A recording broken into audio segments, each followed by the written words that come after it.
Hi, Sally. Hey, Tyler. How are you? I'm really good. How are you? I'm so excited to be here and talk to you and have this podcast episode today. Oh, I can't even put it into words. Totally. I hear you. I feel you. I'm with you 100%. Sally and I haven't really spoken in like a week and a half, so I have so much I want to say. But I'll try to keep it to a minimum. Sally, what is the best thing that's happened to you since we last talked, I guess? Oh, man. Okay, so a lot has happened since we last talked. I think the best thing that happened to me is I had a particularly amazing ayahuasca ceremony about a week ago. I don't even know what that means. It's a plant medicine. It's really great. Does that make you hallucinate? It can, but it's not like a hallucinogen. It's not like a drug. But it can have like those effects. And it was absolutely amazing. It was like flashes of some of my favorite moments in all of life. And like trips that I've taken and people that I've been with and like these really beautiful moments of like love and magic. And I also spent most of the ceremony like either singing or like somehow making like just like being joyful. And maybe I think I was driving people a little bit crazy with my happiness. But it was like the best night of my entire life because it was just full of love and happiness. And I like giggling and like saying things like happy, happy, happy on repeat. That was my Oh my experience. God, I can't believe that I haven't heard about this already, even though you've only been back in the country for like a day. Wait, so did you ingest this substance? Yes, it's a drink. Uh-huh. It's a plant and then you drink it. Yeah, like a tea. Yeah, like a tea. Except it tastes really disgusting. I can imagine. I want to do this. Yeah, it'll be so good. Do you think I have to go to Peru to do it? You don't have to go to Peru, but it might help. You'll need to like work with a shaman and stuff. I think it really helps to be in Peru. That's like the magical land. I want to work with a shaman and have a happy, happy, happy singing session. Yeah. I don't know that that's the typical experience, but it was mine. I think it would be mine too. I think that I've gotten to a place where anytime I have a kind of like altered state of consciousness, I just go to like a higher, happier place, which I think is a really good sign for my growth journey. Totally is. Just as an aside. Yeah. I love it. I'm excited. We can do it at some point. It'll be great. Oh boy. Is it legal? Yeah. I mean, it's not a drug. So, and I know people do it in the US. I think it's just like not as powerful maybe or like magical because we can talk about this more off the podcast. All right. Hey, if anybody has any ayahuasca experiences that they want to share, you should email them to us. Totally. Because we love getting emails. Yeah, we really do. I love it. It's so good. What's the best thing that happened to you this week? Oh, gosh. I don't know. I've been thinking about all day what I was going to say. Because I just had, like, my birthday was this last week, and there was so much good stuff that happened around that. The amount of love that I felt and the celebration. We did this thing called Escape the Room, which was so fun. Made me feel like a super spy. And I loved everyone that I did it with. And then we went to Dallas Barbecue and got those huge margaritas that have the upside-down Coronita and a shot of tequila in them. And I had two, which was a mistake, but now I know. Oh, man, I'm so jealous. Oh. I know. I wish you were here. And then the other amazing thing that happened is just like today, I think it finally hit me. The Democratic National Convention is happening right now. And I think today it finally hit me that there is a woman who could quite possibly be the next president of the United States. And I just, that's unbelievable. It's so amazing. And I finally let myself kind of really receive that that's happening in the world. And then I watched this amazing video that Elizabeth Banks made with all of these stars singing that song, that like, This Is My Fight song. And I watched it at least 10 times and I just bawled every time. You really loved that video. It was so good. I'm an acapella sucker. That's true. And it just kept getting better. Every time I thought it couldn't get better, someone else I loved would pop up in the video. And you know how that goes. At the end, Alan Cumming is not even singing. He's just dancing with his dog at one point. And I'm obsessed with Alan Cumming right now. So So good. Oh, Anyway. life is great.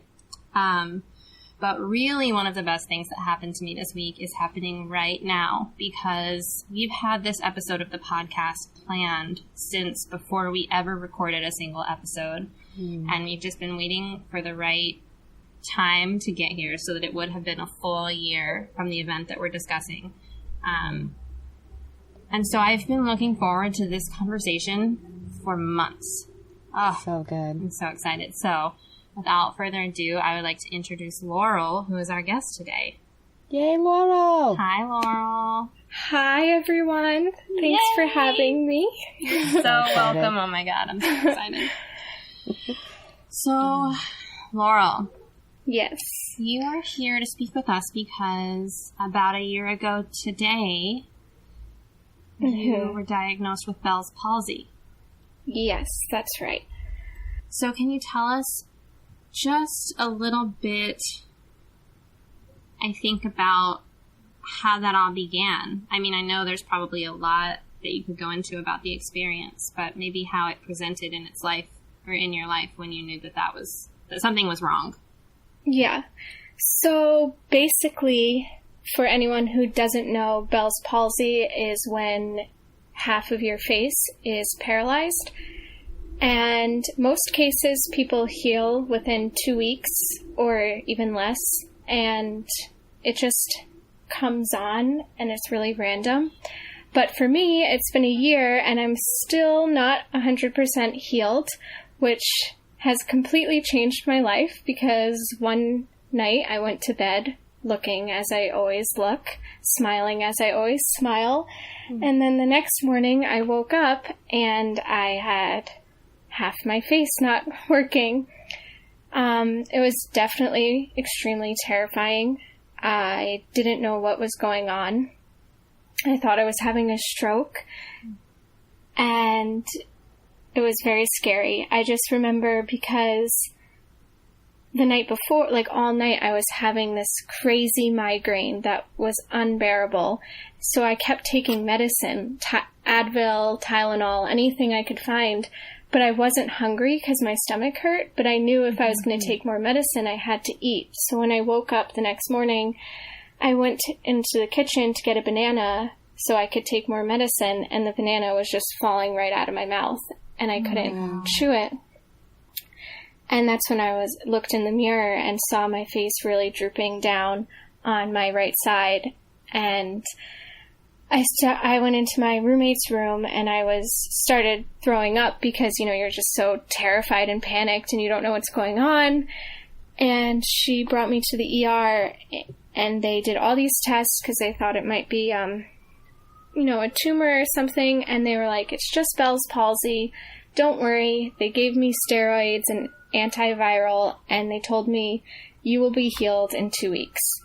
So that was my life. I was like, 2 weeks, that's all I have to deal with and I'll be back to normal. I'll be able to smile again and everything's going to be okay. And now a year ago today, I am not 100% healed, but that's only physical because I think I have healed in a lot of different ways. And if I had to go back and if I had the choice of whether to have Bell's palsy or not, I think I would choose to have it. Wow. There's so much that you just said. Like, I don't even know where to start. Oh my God, I can't. I'm so sorry that you had to experience that. I cannot imagine how frightening that must have been. Yeah. I guess maybe that's what I want to ask you about first is, like, what did that kind of fear feel like, and have you ever felt that kind of fear before? I don't think so. Definitely not. And it didn't hit me until the second day, because the first day when I went, I just wanted to make sure that I was okay and that it wasn't anything awful. And so once I got the diagnosis of Bell's palsy and they told me it's going to be 2 weeks, I was like, that made me feel okay. But then that night, I started looking online and reading all these blogs and watching all these videos, and I called my mom and I was crying, and I asked her, I was like, what if I'm part of the 15 or whatever % that doesn't heal? Like, what if my face doesn't ever get better? And then it kind of hit me that this is a face that I now have to recognize as my own. And like, and I was just staring at myself in the mirror, and I was really afraid because I was like, I felt all these emotions. Like, I felt mad at myself that I didn't appreciate the way I looked before, and that I took myself for granted. And then I was thinking of all these reasons of what caused it, and my mind was spinning for sure. But yeah. It's kind of a mysterious thing, isn't it? I did a little bit of research today before we got on, and in terms of what brings it on, it's almost like they can't always nail it down. Yeah. That's the main thing that I got from it too, my research. Yeah, exactly. Like, I have no idea what caused it. I think it was a little bit of stress. Sometimes I think it's because 2 weeks before I was diagnosed, I started volunteering at the hospital, and I was entering the pediatrics wing, so they told me that I needed to get another vaccine for the chickenpox just to be extra safe. So I did, and then 2 weeks later I got Bell's palsy, and I know that I forget the name, or when you get chickenpox when you're an adult, whatever that name is, it sometimes causes Bell's palsy. So then I thought maybe it's because of that. They reactivated a virus that was dormant in my body and caused that. So I thought maybe that. And I had all of these reasons that could have caused it. I thought it was because I also had an ear infection the week before. And so I thought maybe that could have caused it. Or some people, when I went to acupuncture, they told me it was because of the AC. So I really have no idea how or why this happened. And it's been such a lesson in my life, because we're always like looking for an answer in something or a reason why. And I've had to basically accept the fact that there is no reason. I do not know why. And this is just what happened. And now I have to just accept it and be okay with it and be happy. Well, I think we can end there. No. Great episode. Yeah, no, not really, but... Well, Laurel, if it's okay with you, I would like to read something that you wrote. Yes, definitely. And ask you how you feel about it now. And I think it might be a lovely experience for you to close your eyes and really receive these words as I read them. Yeah. My jaw throbs from what I think is an ear infection, but it's the pain of a tightly clenched jaw, meant to keep my voice silent. My head aches from what I think is a migraine, but it's the mind who is overcrowded with unexpressed thoughts that scare me. My tongue is numb from what I think is a reaction to the amoxicillin, but it's the taste of a palate null of bravery. My face is half paralyzed from what I think is Bell's palsy, but it's the powerlessness of a girl who has lost her courage to think, speak, and be. Doubt your strength, silence your voice, trap your mind, and you will be the powerless girl in front of the mirror. She stares, not in hopes to see a muscle move, but in hopes to see herself again.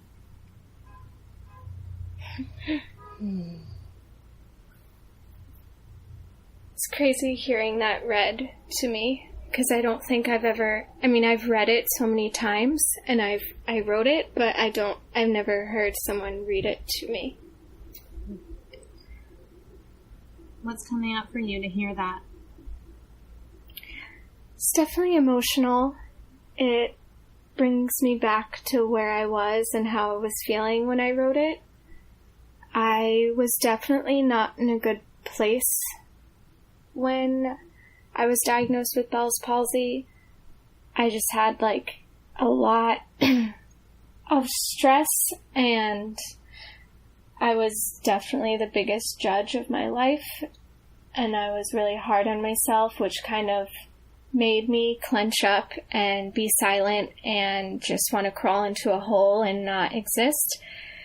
And I think there was a night where I was just sitting in my room and I was realizing that I haven't let myself be free, so that there, of course, my face just clenched up and locked itself up because I wasn't allowing any part of myself to be free.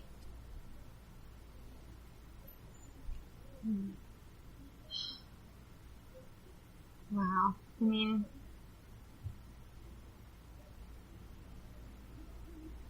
you said earlier that if you could go back and choose whether or not for this to happen, that you wouldn't undo it. Yeah, I think, well, I know because today I feel very grateful, and I feel like I've learned so much in the past year having to live with something that's so obviously different. You know, like I had to retrain the way that I talk to people, the way that I receive reactions, how I laugh even, because I can't, sometimes when I'm in a moment, especially like if I'm in front of someone that I admire, I don't want them to see me laugh because then that's when it seems the most obvious. So it's all these little things like social cues that I've really had to retrain the way that I am. And it has been a lot of work and a lot of mental and emotional work, but I think that the person I am today is much different than the person I was a year ago. I think that I'm more appreciative of smiles. When I see someone smile, I think that it's the most beautiful thing in the world. And I'm more appreciative of being able to close my eye, and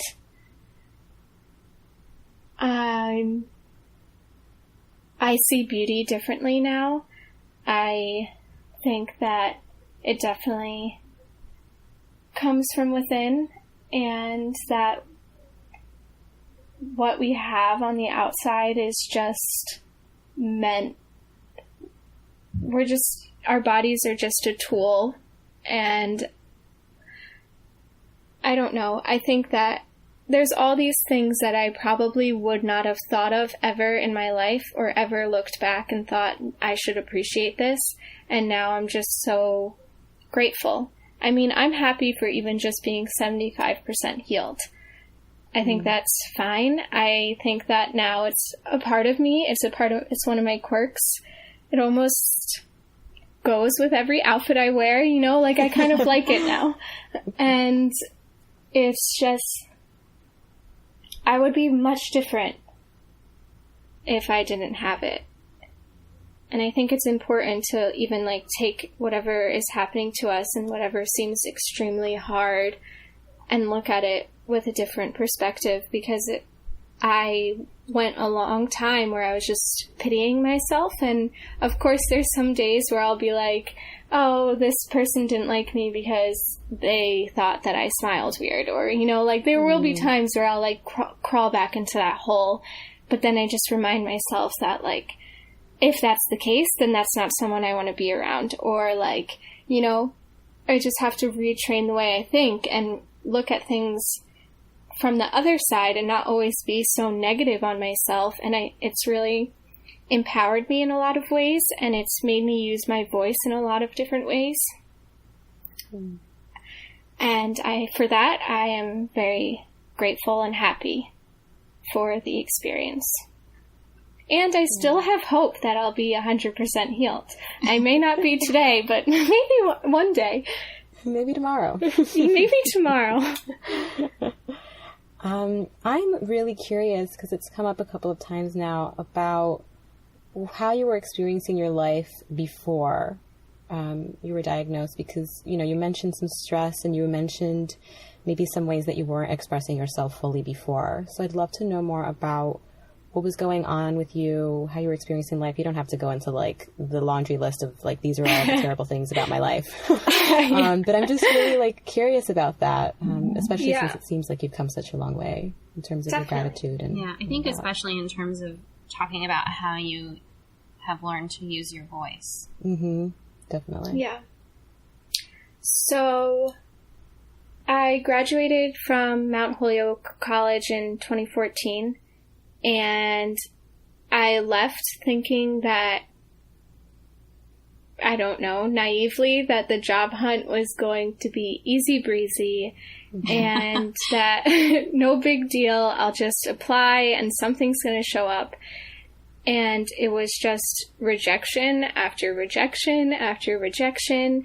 And I remember I would just get mad at myself because I would go into interviews knowing that I have to be this confident girl who knows what they're talking about, and then I'd go in there and I would speak so quietly and I wouldn't answer the questions how I planned to, and I was just so embarrassed and so mad at myself all the time because I knew that I was capable of more than I was allowing myself to be.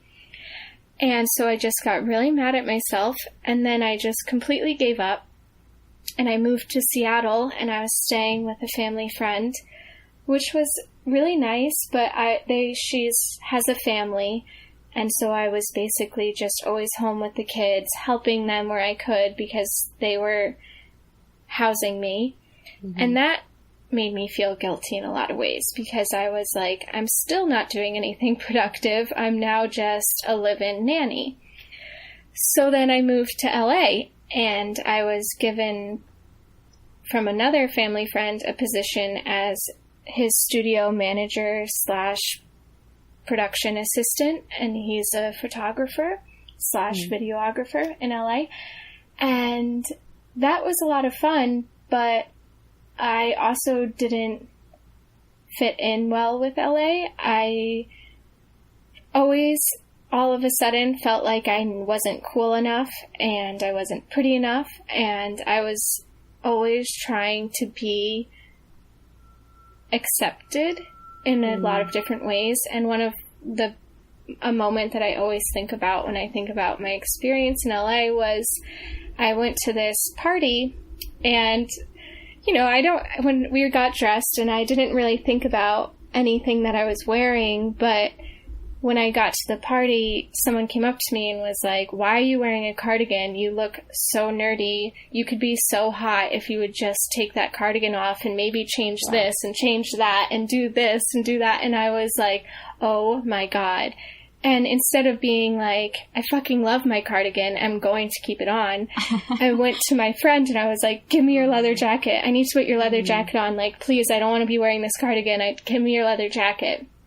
So I feel like that one little instance epitomizes, like, it's the best example of my entire experience, because that's how I felt like I constantly was, where I just was constantly I wasn't standing up for myself in any way. I wasn't saying, this is who I am and I'm okay with it and this is what I'm doing.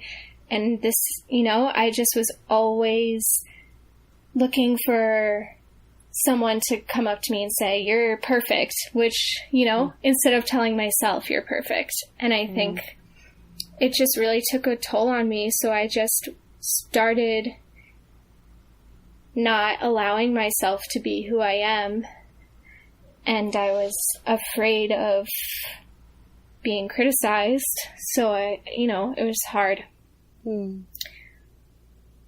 So it's like going from being judged with your job search to being judged in like a friend real world situation. And you're just constantly, and you already are judging yourself all the time.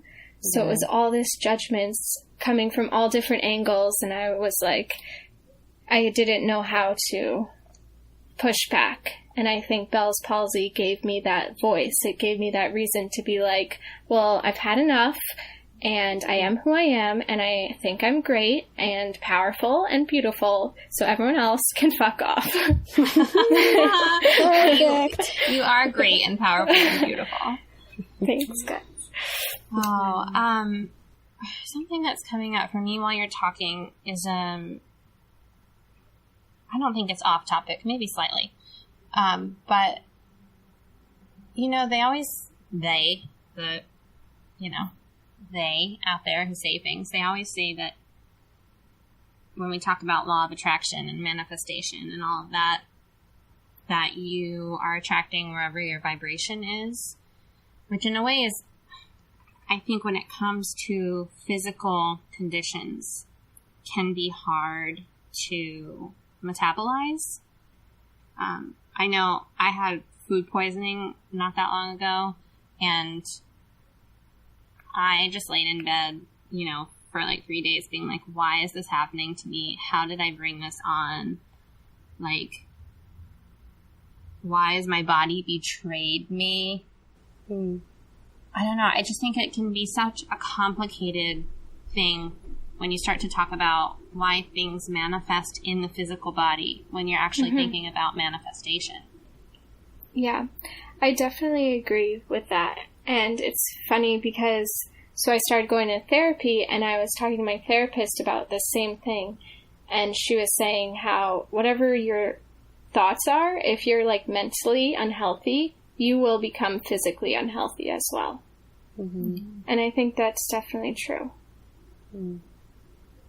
Oh boy, it's a tough one, because, you know, I think that people will be.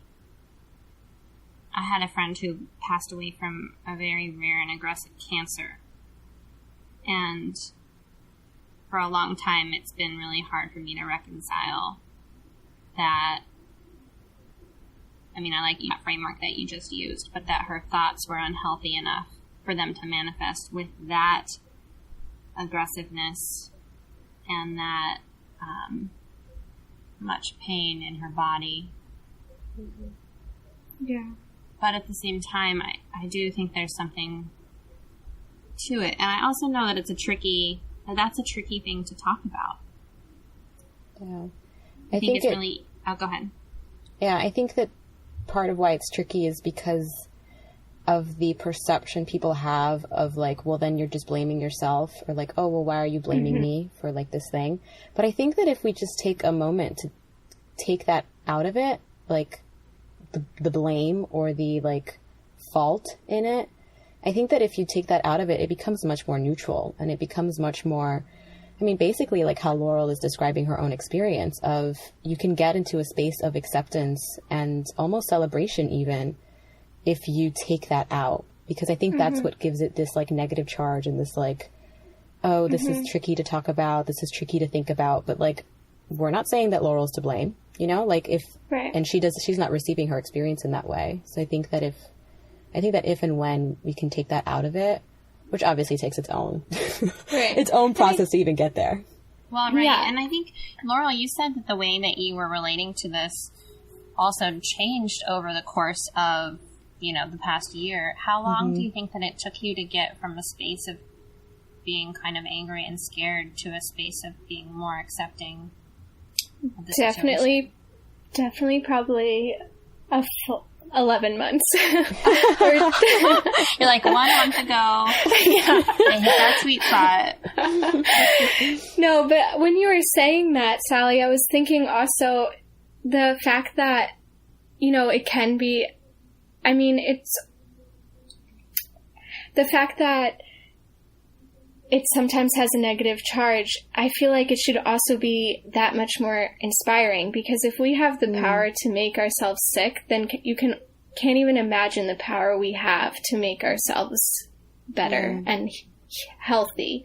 So it's like, it almost shows your superpowers, and you, as long as you are just directing them in the right way and using them the right way, you can do anything. Just like you can make yourself sick, you know? So it's, yeah, I think it definitely is just looking at something in a different way and realizing that, yeah, everything will have a negative side, but the negative side means that the brighter side is only double that negative, that much brighter. Yeah. Oh, that's so true. That's so good. I hear you and I agree with you.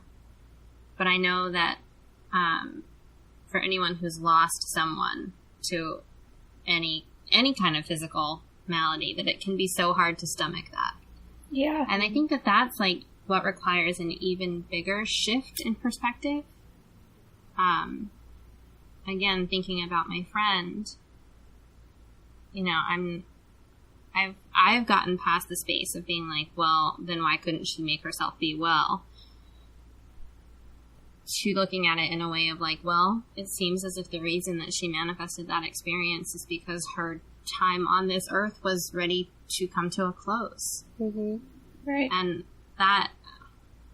it's hard to stomach. Yeah. Death is so tricky. And I mean, I always think of my best friend's, their cousin.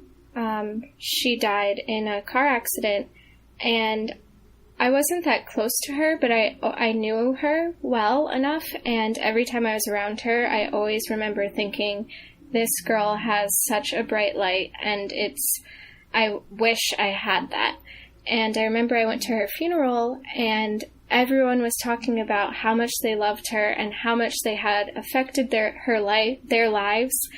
And so now every time, like, I think of her, I don't feel sad. I just think of all the people that the lives that she's touched. And I think even your friend Tyla, you think about her and you love her. And I think that's her power. And that's what she's done.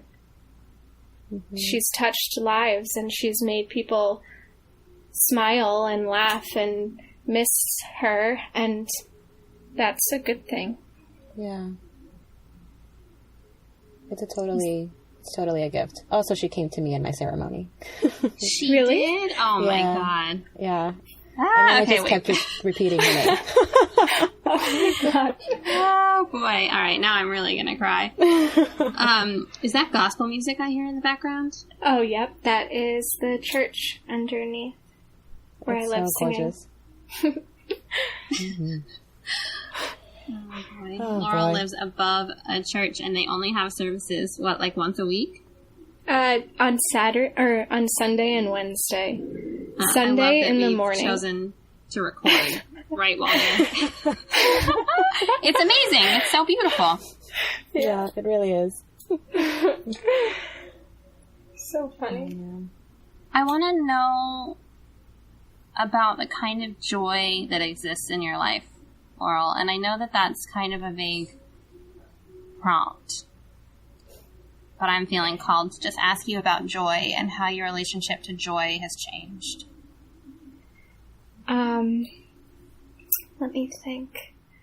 I can tell in a lot of ways, like even the most simple tasks, daily tasks that I go through, I can tell how I appreciate them more. You know, I think like I live with my siblings, so that's a constant source of joy for me. I come home and they're here, two people that I love, and it's comfortable, and I am used to it. So that's a source of joy. I think having a more stable life brings me joy. It's definitely helped stabilize my thinking in a lot of ways.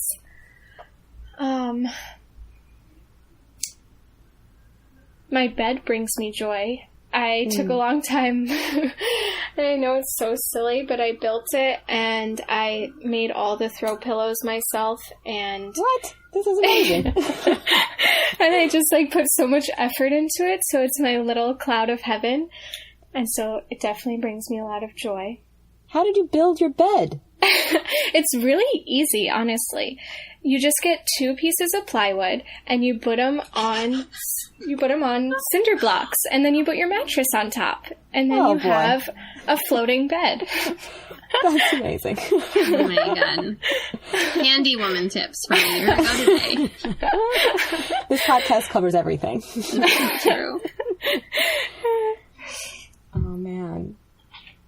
But yeah, that is a hard question because, you know, I definitely feel myself happier. I feel my heart, like, you know when you're really excited and that feeling when you're like, you can actually feel your heart open.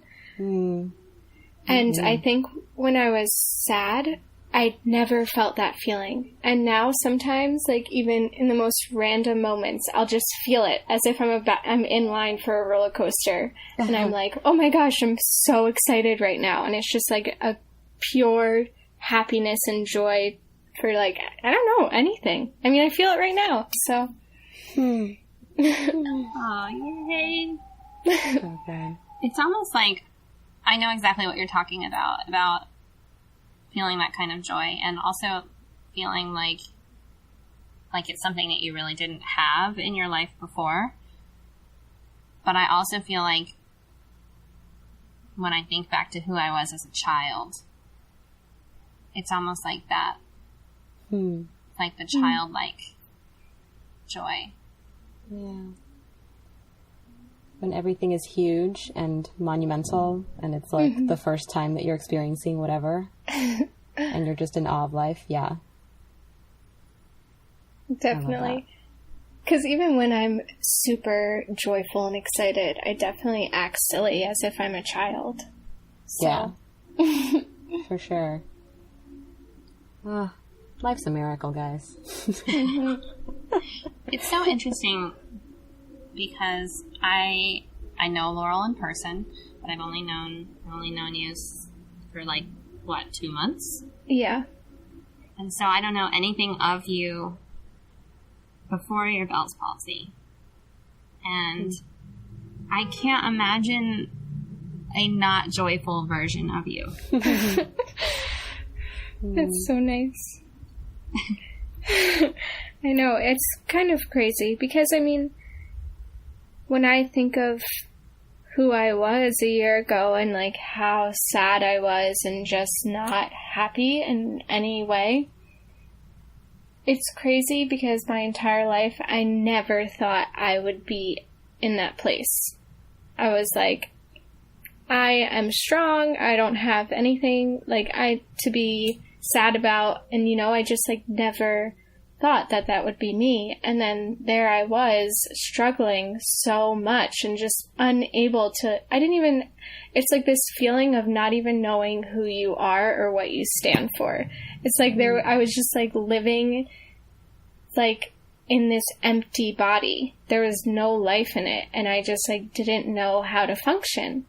I just knew it's basically I basically was reading a manual. I knew to wake up, I knew to eat, I knew to take a shower, but I didn't know how to fulfill myself. I didn't know what I liked. I didn't know anything because I was letting everyone else decide that for me. So how did you, I guess, get to this point? I mean, you're diagnosed, you're angry, you're upset. Obviously, you made some changes to your life. I mean, it sounds like you moved, for one. Yeah. So what was that process like of evolving after that? It was probably one of the most difficult times in my life because I was given this position in New York. So I knew I had a job in New York, but then I was all of a sudden not sure if I wanted to leave LA because it's scary having to pick up your life and move. And I was living with my best friend, just because I didn't really like the city. I felt like there's potential here. I can be happy here. But I think my subconscious just knew that I didn't want to be there because one day I skipped my flight to New York and my entire family was very upset. And I was on the phone with my parents and I was just crying as if like I had never cried before in my entire life. It was just pouring out of me. And I was just sitting on the bathroom floor in my best friend's room, just bawling and bawling. And then I asked my parents, I said, please come out to LA. So they got in a plane the next day and they came, and I think like the universe was just telling me, because they came and I was just so happy to see them, but then also so sad that I was going to let them leave without me because I had decided I'm going to stay in LA. And then I was going to one of my jobs in LA and my car would not start. It wouldn't move. And so I was just like, it doesn't want me to go anywhere. And my my best friend, she wasn't home, so I couldn't take her car and she was asleep. So I just I came back inside and I said, I want to go home. I want to go back to New York. I don't want to be here. So that day I got in a plane and I came back to New York. And I just knew I wasn't in a good place. And I was like, I just want to help myself. Like, I need to make sure that I'm okay because I'm not okay. And it was like the first time that I had admitted that I was just not okay.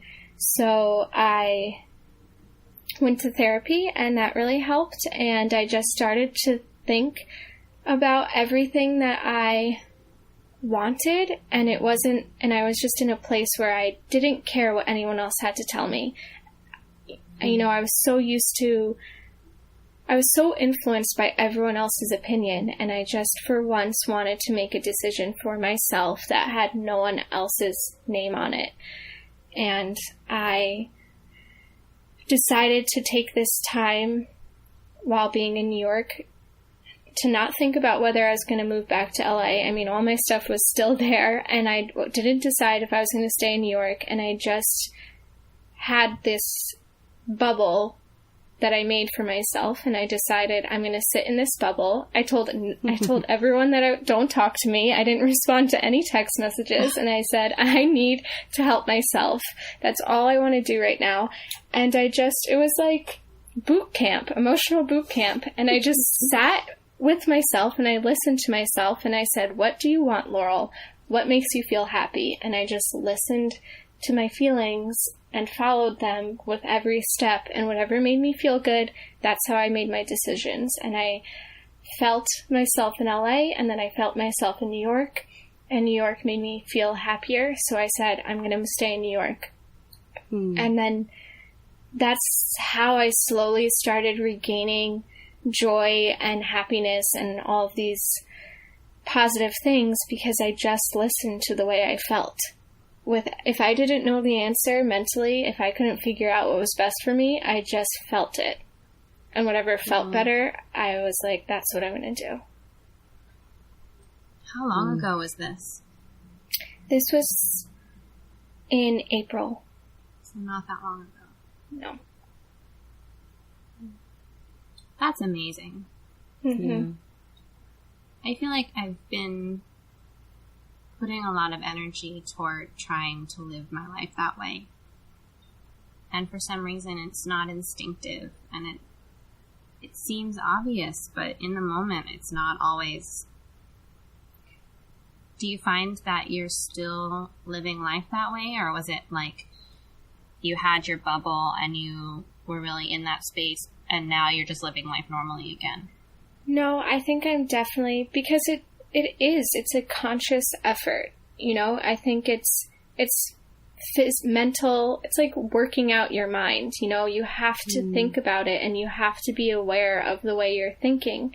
You have to make sure that you're not letting your thoughts run away, because my thoughts tend to run in places that I don't want to go, but somehow I end up there. Oh, girl, I feel you. So I have to make the physical effort to stop them and to think about something else, or to think about or say out loud what I'm happy about or grateful for, or just to... It's an effort. It's really hard work. Sometimes it's exhausting, but it depends on the day. Some days I can have a great day, and some days I will all of a sudden be super quiet and in my head, and I just can't bear to, like, my thoughts just overwhelm me and they're just running and running and running and running. And those days are hard, but some days it's easier. And those are always good days. Yeah. Have like a certain strategy that you employ in those moments when your thoughts are running away with you? Like lately I've been like talking out loud to my ego. I'll be like, listen up, ego. I see you and I know what you're trying to do and I'm not on board. I'm just wondering if you have any like strategy for how you do that mental workout. It depends. Like, when I'm really obsessing over something, I have tried that once. Like, I once was driving in the car, and I couldn't get something out of my mind, so I was like, you know what? I'm just going to talk to myself. So I, like, put a recorder on my phone, and I just talked to myself as, like, just said it. Everything, any thought that was in my mind, I said out loud so that I could see it objectively and be like, wow, that doesn't make sense, and that's not anything good. And then I re-listened to it, and when I re-listened to it, I was, like, basically talking to myself, and I was like, no, Laurel, no. And this is brilliant. I want to do that. It was really helpful, but to be honest, that was, like, my first and only time I ever did it, even though I was like, this was great, I need to do it all the time. But on a daily basis, I think I just think about why I am lucky and what I have to be grateful for. And I think about my family a lot. I always think about everything they do for me, and that always instantly snaps me out of it because I think I'm very lucky to have them. And I think about my friends and just any person that has crossed my path that has been a loving person I think about, and I just feel the feeling that I feel when I'm around them and all the love, and then I instantly forget anything that I was going crazy about. Well, I want to ask, because I do this, sorry, going back to what you were saying about talking to yourself on the recording, which I'm going to try. It sounds like so much fun. And you said that it was really wonderful the one time you did it. And I want to know why you haven't done it again, because I often will do something and then I'll be like, that was really wonderful and it felt very supportive to me and it really helped me and I'm going to do it all the time, and then I'll never do it again. And I've been trying to understand that pattern in my own life, so I'm wondering, I like want to call you out a little bit and be like, well, if that was so helpful, why don't you do that? Right. I know. I mean, I definitely think about that too, and I think, to be honest, it was just daunting. It was hard, you know? Because it's easy to keep my negative thoughts trapped in my mind, and I'm like, oh, I don't need to say this out loud. And, like, thinking about having to sit down and record myself and say it out loud, it's scary, you know? I get scared because I'm scared of my own thoughts, and sometimes I'm scared that if I say it out loud, it'll be the opposite effect, and I'll just get mad at myself for thinking it, because I'm definitely a hard critic to myself. So I think it's just, I just get afraid. It's basically like when you're in a fight with a friend and you're afraid to confront them. It's like I'm afraid to confront myself, as if I'm in a fight with myself, you know? I just don't want to hear myself say it.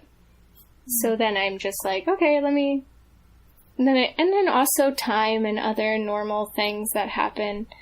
Yeah, like when do you find the time in the day to sit down and record yourself right. and then have a conversation with the recording? Right, exactly. That's like 2 hours of my day gone.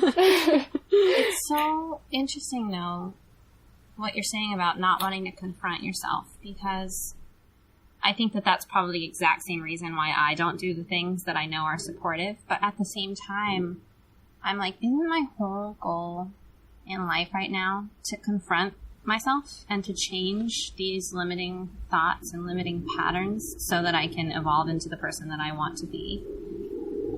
I just love that you put it like that. And the fact that you said you're afraid to confront yourself makes me want to confront myself more. Yeah. Mm-hmm. Totally. One time, I'm going to just briefly share a story about the scariest time I ever had to do that, because I think that you'll be interested. I was at a personal growth event, a small event. There were maybe 10 people in the room. And it was the kind of situation where we're journaling, but the person who was leading the session could really tell that something major was coming up for me. And it's interesting because the thing that was coming up was actually about the death of my friend Jenny, who I was speaking of earlier. And the coach, it was my coach Tara, who I've also spoken about before, and she was like, are you ready to go there and confront this? And I was like, yes, because you don't say no in that kind of situation. And I thought that she and I were going to have a back and forth, and she was going to kind of gently guide me through, I'm going to cry just talking about it, guide me through kind of releasing some of the emotions that I was holding around my friend's death. But instead, oh my God, she had me do something that's called a gestalt. And I think it's a practice that is known in the therapeutic worlds. I haven't actually done any research on it, but basically she had me get up in front of a room of people. There was only like 10 or 12 people. Oh God, this already sounds terrifying. Oh, just wait. Because basically I had to do what you did with the recording, but with my eyes closed out loud in real time. So it's like God. You sit in a chair, and that's the space that you're inhabiting. And then there's an empty chair facing you. And that space is supposed to represent the truth. Mm-hmm. And so you sit in the one chair and you speak from the space you're inhabiting, from the beliefs that you're holding right now. And you talk and you talk and you talk. Until you feel like you've gotten to a place where you're ready to speak the truth. And it's talking about the truth, like the highest truth, the truth from your highest self or whatever. Mm-hmm. And then you have to physically stand up and sit in the other chair and speak from the position of the truth until you start to have negative something come back up in your head, and then you switch chairs again. And you go back and forth, speaking to your own truth. And it was so terrifying. It took me like a good 2 or 3 minutes to even start. I just like sat there in silence, was paralyzed, and couldn't even talk. Because it was that same kind of thing where I was like, I don't want to hear myself say these things out loud. Yeah. And it adds such like another layer when it's not just to the comfort of yourself, it's to all of these people. Yeah. And you're just like, what? And I couldn't even open my eyes. I couldn't look at anybody, and I was just like, I must look like a crazy person, and it was one of the most powerful experiences I've ever had. And I think that in that moment, I put down everything that I had been carrying around the death of this friend. And I thought in that moment, I was like, this is brilliant. I should do this all the time with everything. And my coach, Tara, she said, sometimes I do this alone in my room. I'll get 2 chairs and I'll face them to each other and I'll do it. But it's also not the kind of thing that you can just do every day. Right. That level of confrontation. Mm-hmm. Yeah, because it's definitely intense, and it's like, it requires a certain mindset, Like, I think if I did that every day, I would be so exhausted. I'd probably never have the energy to see anyone. I'd probably go crazy, honestly. I don't know. I was just thinking, I think if not the intense version that I was just talking about, but maybe the version that you were talking about earlier. I feel like if I did that every day, I would get in great shape mentally. Well, because in that book, Untethered Soul, I don't know. That's my favorite book. Is it really? Yeah, I have it by my bed, always. Oh my gosh. Well, what I was going to say is, how he talks about in the beginning, how if the voice in your head was a person outside of you, you would just think that they were absolutely crazy and you would never ever listen to them. It's true. And I guess that is part of the power of like learning to externalize those thoughts. Yeah. Because when you can externalize them, it's easier to be like, oh, that's fucking insane. Mm-hmm. Yeah. I don't know. I think it's true because, I mean, I write in my journal all the time, and that's like the less intense version for me to like when in comparison to speaking to myself. And that's always has helped me because I can write down my crazy, crazy thoughts. And then it's interesting because like with each entry, it always starts off like really rampant and crazy. And then by the end, it smooths out. And I'm like, oh, this is why that was crazy and everything's okay. Yeah. It's almost like a version of self-soothing. Mm-hmm. Definitely. Mm-hmm. Oh boy. It's like we get so... Well, I have another question for you, Laurel, and this goes back to something that you were talking about earlier. Mm-hmm. Before the onset of your bells, and you were talking about kind of feeling... I don't know if you used these words, but this is how I received it. Kind of being like a shell of a person. Mm-hmm. Were you aware of the extent to which you felt that way? I don't think so. I mean, I think I knew that that there was something wrong, but I didn't think it was out of my reach. I mean, it wasn't, but I think like I don't know. Well, the reason I ask is because when you were describing that period of your life and you're like, I didn't know who I was or what I liked, it sounded to me exactly how I felt before I lost my job last year. And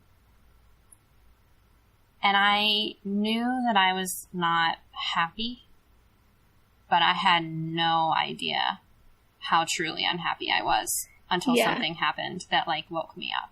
Yeah. Yeah, I think that's definitely how I was. I mean, I knew I was unhappy, and I just, yeah, exactly. Bell's palsy kind of was my wake-up call, and it was like, you need to help yourself. Sally, I'm wondering if you've ever had anything like that, a big wake-up call moment.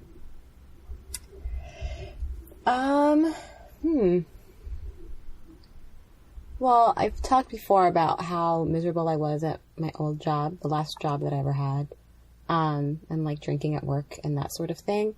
There's actually a specific thing that happened with one of my coworkers, where he sort of, I felt, had betrayed my trust.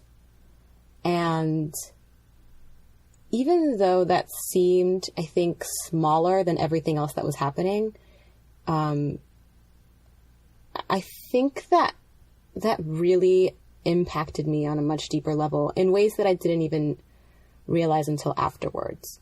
And I think for me, that's the first thing that came to me. I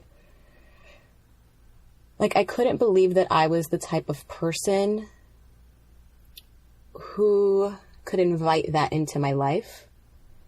And I think that by having that happen, it was sort of like the last straw. It was like, if there's anything else, if I need any other sign that this life is not working for me, then this is it. But I didn't experience it that way until a few months later when I was removed from it, and I kind of looked back on it and was like, why am I still carrying this around? And that was why. It was because it was this representation for me of like everything that was wrong with my life at that point. It's kind of like, I don't know, I feel kind of like things happen to try to wake you up, and maybe they just get bigger and bigger and bigger until you pay attention. Mm-hmm. Totally. Which is interesting, because for me it was losing my job. And for Laurel, it was, having half of her face completely paralyzed, which I cannot, again, even imagine. Yeah. Yeah. I'm glad that you paid attention, Sally, before something catastrophic happened in your life. Yeah, well, and I think that that's part of why this shift into learning from pleasure and like learning from things that feel good has been so interesting, because I wonder now sometimes if And this is an awareness that I'm really just having now. I love that. In the moment awareness. Yeah. It's like, I wonder if part of me has been delaying things, like some growth things, because I think that it can get better. I wonder if like I have not been fulfilling some of my desires, because if I'm on a roll with this like learning from pleasure thing, which I really feel like I am, like constantly, then maybe I'm delaying it so that the next lesson will feel even better. But I don't like that. Yeah, I was going to say, that's really interesting. I don't like that. So, well, good thing you're having this very gentle awareness in this moment. And you can shift it. Absolutely. I'm so excited for that to be done and to just let things get better and better while like accepting awesomeness and not by denying myself my pleasures. Laurel, I want to know if, I know over the course of this year, you've been able to completely shift the way that you are relating to your Bell's palsy. And I want to know if you think that the way that you relate to anything that happens in the day-to-day that you can consider a negative experience has also changed. Like, is it a little bit like, oh, well, compared to Bell's palsy, this is no big deal? Or have you learned to look at it in a way that's more like, is this serving me in some way? I don't know. Does that make sense? Yeah, it does. And it's interesting because, to be honest, like, I've never thought of that. You know, I think,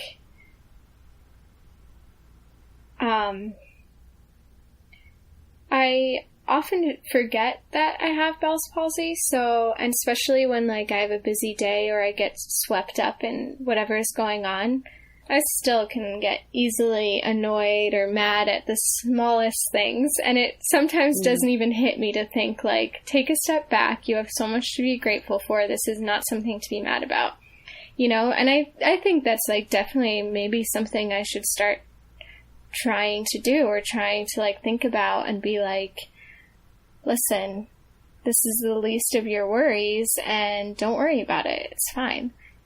But yeah, honestly, like I don't think, I mean, maybe subconsciously, definitely it has, but not, I can't think of a specific time where I've been consciously aware of something negative happening that was minute and compared to having Bell's palsy.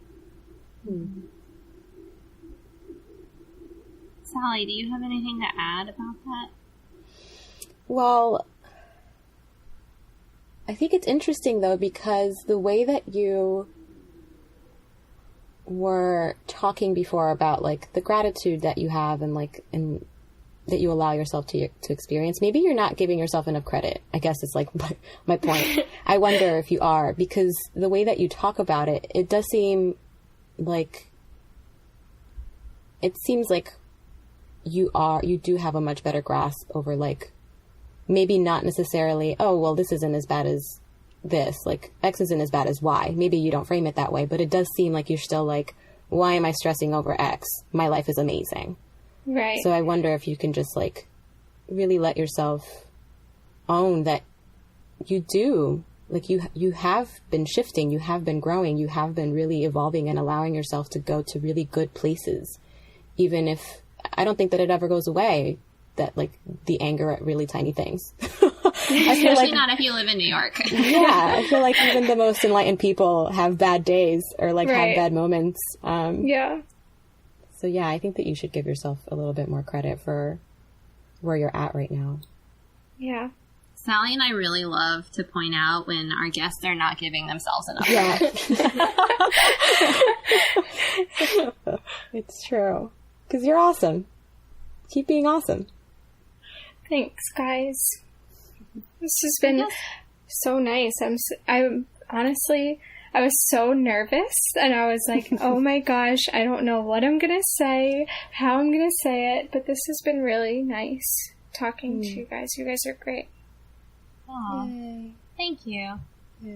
Well, like I said, I've been looking forward to this conversation for literal months. I know. So, I think Laurel was probably like the first podcast guest that I confirmed. It was very exciting. I remember I was like, this is awesome. Wow. Yay! I'm so happy. Yeah. So, Laurel, if you could go back to a year ago today and speak to yourself from where you are now, what would you say? I think I would say, take a deep breath, Laurel. You are okay. You are only 23 years old. You don't need to figure out your life right now. There is a path for you, and you will end up where you need to end up. So just be kind to yourself and trust in yourself. I think that everybody can benefit from that message. Totally. I'm going to write it down. Put it on a little postcard, yeah. Yeah. And usually at the top of the show, well, except for lately I've been forgetting and not doing it, but the way we used to do it, we would ask everybody to sum up, a year ago today, how are you feeling in one word? I didn't do that, but I want to ask you, right now, as you look back at a year ago today, how are you feeling in this moment? Terrified. No, now you're feeling now. Oh, now! I was like, that's not right. I've not been clear. So terrified would have been your word at the beginning. Yeah. So now I feel open. Oh, I love that so much. How do you guys feel? Blessed. Oh, Yeah. I feel really honored to be here having this conversation with you and to know you,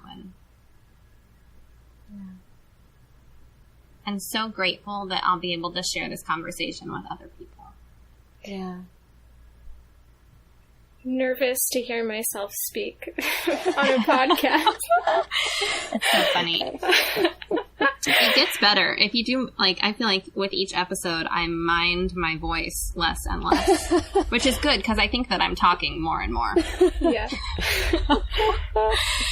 Okay, well, Laurel, thank you so much for talking with us. Yeah. Thank you, guys. This has been very enjoyable and therapeutic, honestly.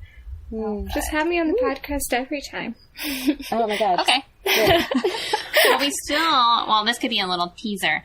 Laurel lives here in New York, and her best friend lives in LA, and I live in New York, and Sally lives in LA. Mm-hmm. So we're hoping to do something with the four of us at some point in the not too distant future. Yeah, that'd be so TBD. Yeah. TBD. All right. So, Laurel, if any of our listeners would like to find you on the internet, where would they look? You can find me on Instagram. My handle is kind of difficult, so I'm going to spell it out. It's LRLBLCNFF. Oh, it's just your name without any vowels. Yeah, that's it. Great. That's brilliant. I was trying to find you earlier and I couldn't, so I went to your sister's Instagram account and I found you that way, and I felt like true detective. True detective, for sure. Not a stalker. Since my escape the room experience this last weekend, I'm really feeling pretty unstoppable. That's so cool. I want to do that one weekend. It sounds fun. Oh, well, I want to go with you when you go, so invite me. Okay, let's do it. Okay, so Sally, where can the people find you on the internet? Find me at Sally Simply on all of the social media. I keep feeling like I'm going to Snapchat. Snap or chat? Is it? Snapchat. I don't know. Snap? Snapchat. No, it's called spelled Snapchat. Yeah, but do people say that they're going to snap? I think people say Snapchat. All right. Sometimes well, I'll be like, snap me a pic, but I think it's like just my lingo, maybe. If you told me to snap you a pic, I would just take a picture. Yeah, and just send it to you. Wait, but also, I feel like lately, everything I'm listening to and reading has been so saturated about Snapchat, and I just cannot get on board. It's weird. I'm 29 now. It makes me feel old. All right. Great. All that. So you can't find us on Snapchat unless Sally starts snapping. Yeah, maybe I will. Yeah. I'm on TylaFowler.com or Tyla M. Fowler on Instagram. Also, you can find A Year Ago Today on Facebook, or you can email us to talk about any of your ayahuasca experiences or anything that you want to share about today's episode that resonated with you, or any questions that you have for any of us. Mm-hmm. Just any reason that you can think of to send us an email, please do. Our email address is ayearagopodcast@gmail.com. Very simple. Please do email us. We love it. Oh, somebody's here. Somebody's at Tyla's. No, it's not my house. I think it's Laurel's house. Oh, okay. I thought it's Theo. Oh, boy. Well, tell Theo I said hey. All right. I think that's it. Oh, Great. our theme music is by the amazing Zena Hell. Yeah, you can follow her, ZYNAHEL, on all of the social media also. All right. I think that's it for us. Thanks, everyone. Thank you, Thanks, guys. Laurel. Bye. Love you all.